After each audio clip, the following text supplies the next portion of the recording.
On va voir une deuxième méthode de maille lisière. Dans un autre tutoriel, j'ai montré une maille lisière de base. Maintenant, je vais vous donner une autre méthode qui permet mieux de faire des changements de couleur.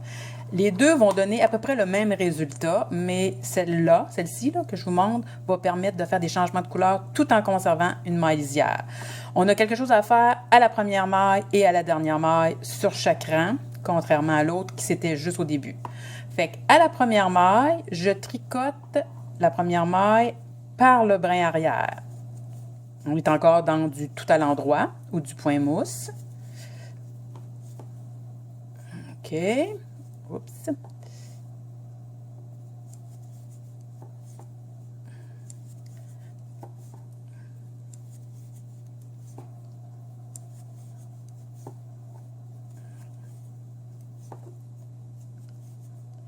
Quand j'arrive à ma dernière maille, j'amène ma laine devant et je glisse la maille, donc je ne la tricote pas, et je tourne.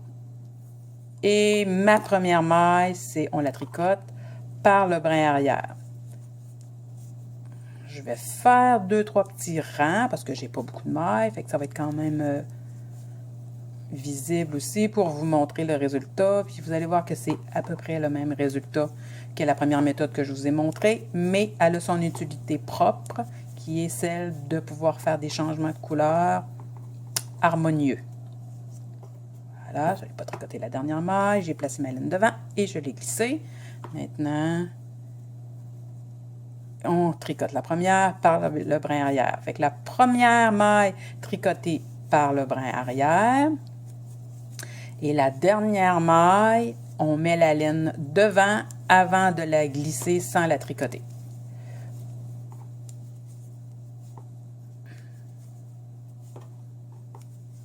C'est cette méthode-là que j'utilise quand je travaille en tricot modulaire. Fait qu'on a pas mal le même résultat que si vous allez voir mon autre tutoriel.